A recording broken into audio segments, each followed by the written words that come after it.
A lot of heavy rain along with claps of thunder moved across the Houston area overnight. Check out this video right here. The rain really coming down. You can see the rain pouring under the lights there. This is out in the Katy area. You can also see the water on the roads as this car drives past with its hazards. Yeah, that area got hit pretty hard. Yeah, so you can see here too, this was rain coming down outside our station and the claps of thunder and lightning. You can really see it illuminating the dark night sky. Yeah. Big shout out to our producer Shivani, who went outside and took this video for us. The strong winds toppled this tree. Check this out. In the middle of the freeway. This happened in Katy. You can see it's blocking a couple of the lanes there. No word yet on if it was cleared, but I know a lot of folks are waking up to debris across their yards this morning. There's also some street flooding in parts of the Houston area. Check this out.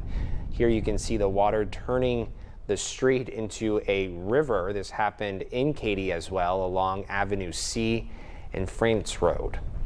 One Katy business is now dealing with storm damage as they're up and about this Wednesday morning. Yeah, and it looks pretty bad out there. Our TJ Parker is live outside of the business where this building basically collapsed. TJ, what are you seeing in your immediate area there? Sure, not just one building, but several buildings were affected by this. You can see this is the Firestone. This looks to be the worst damage that we've seen in this strip center. This is off of South Mason Road in Katy. This Firestone you can see partially collapsed here from those storms overnight. Also want to show you across the parking lot here a trailer that's tipped over from this Mexican restaurant. So again, this is the worst damage. We've been out all morning long. This is the worst we have seen all morning long. The good news is, from what we've heard from the assistant fire chief, is that nobody was seriously hurt, which is a miracle. But then you got to think too, this happened very early this morning, the storms that came through our area. So this place was not very packed. But at this Bourbon Street Sports Bar over here, we had spoken with the owner there. He tells us that there were some employees actually working at the time. They were just cleaning up, maybe just closing. They tell us that if it had been 30 minutes, an hour earlier that the storm came through, there may have been some patrons inside or even outside in the parking lot here, which from the looks of the parking lot, it's just incredible that nobody was out here and got hurt. As I'd mentioned, we did speak with the owner of the bar. Here he is just a little while ago. Take a listen. Yeah, he dropped a case of beer in the back of the bar, and the other employees went back to help him clean up, and that's when the windows in the front collapsed, and one of our AC units was blown off the roof and ended up in the parking lot. So, you know, and again, we feel very fortunate that it was not 50 feet closer to the bar when it touched down or stayed on the ground longer. It could have been bad if it was an hour earlier or even 30 minutes earlier. There would have been people in the parking lot. Yeah, and so we also talked with those bar employees, the barbacks who are working, and they say they went into a cooler. They heard rumbling, they heard rustling, and then let's go back to this AC here. I really want to show this just to show the extent of this storm here, because this AC, I mean, these things are heavy. It came off the roof of this thing. It just goes to show how powerful the winds were. And we heard Caroline and Dodgy talk all morning how these winds were just incredible throughout the area. So you can imagine what happened here. Still no word yet exactly what caused this damage, whether it was a microburst, a tornado, or just high winds. That is something that will be investigated as the day goes on, guys. But again, a lot of damage out here in Katy. Yeah. You know, TJ, that's what I was just about to ask you, because that kind of damage is typically what we see after a tornado strikes. And I know that we don't have that information yet on if that's what was happening, but are those employees at that bar, are they speculating that it was something that loud and massive to create that kind of damage?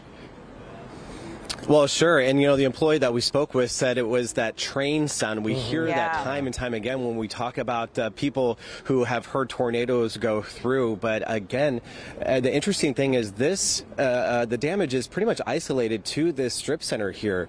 There's power outages along South Mason Road, but we're looking at some other businesses. There's a bank across the street. I don't know if you can see it, that tan, yellow-looking building there. And that's doesn't so look typical like we've seen any damage over there or any of the trees down. Yeah, and you're right. It is typical with tornadoes, a lot of times we'll see that where it's very much isolated to an area. But there are several factors that I'm guessing these investigators will look into today to determine what exactly happened here. Really You're great perspective out there, yeah. and just showing the the size of the AC unit behind you. That thing's massive. So when you think about the force from this storm to take that from the roof the to weight the ground, of that thing. right. That's It's incredible. just so impressive.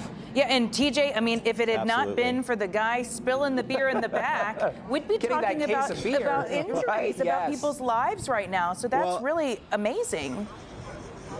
Right, I didn't mention that. I should bring that up. The guy that we spoke with said that he had dropped a case of beer and was picking it up. He was actually in the front here where all this damage was and was bringing that beer to the back. So could you imagine if he was still here in the front when that storm came through? He probably would have been hurt. Oh, this would be a much different story. Thankfully for that beer. Yes, right? I hope he opened a can. I mean, we can say it with smiles now, but this could have been a much different story. And so this is really, this is really incredible to be witnessing this. Okay, TJ Parker live for us this morning. TJ, as always, thank you very much, sir. Katy isn't the only place dealing with storm damage this morning. It's really quite widespread. Yeah, Dickinson also saw its own damage, including fallen trees. Brittany Jeffers is joining us live in Dickinson. And Brittany, as I was mentioning earlier, I mean, we're not just talking about tree branches coming down. We're talking about big, massive trunks of trees really getting kind of split in half down there. Yeah, we're talking about significant damage here, whether it was the tree limbs, the power lines that are down, homes.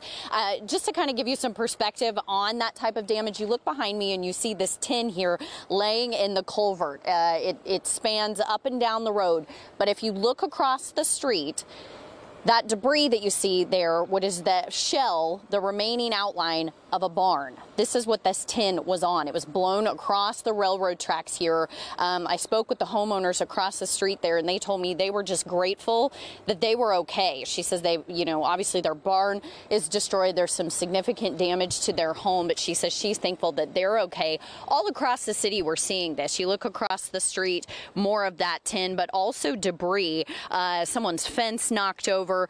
When we checked in with y'all during the stream, during the 7 o'clock hour, you saw Public Works out here. They've been working to try to clear up some of the debris, those large tree branches out here, trying to restore power, trying to help out people. I spoke with someone from the city as far as a timeline. They say it's really difficult to know right now just how long this is going to take to try to restore power for everyone. Because as I mentioned, we're across the railroad tracks now, but the community across, up and down those streets up there, you see trampolines knocked over, patio furniture knocked over, the barn that's destroyed. You look across right here, you can see that tree when Haley was referencing just the damage that's done.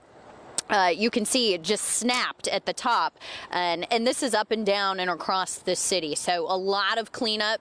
They did remind people that if you're driving around the area and you see those streets blocked off, be mindful, because in a lot of these areas they still have those live power lines down. So you need to be very cautious. They say if you come to a four-way stop and the power's not working, to treat it like a four-way stop rather. So just be very mindful of that, because they say, yeah, this cleanup is going to take quite some time out here today.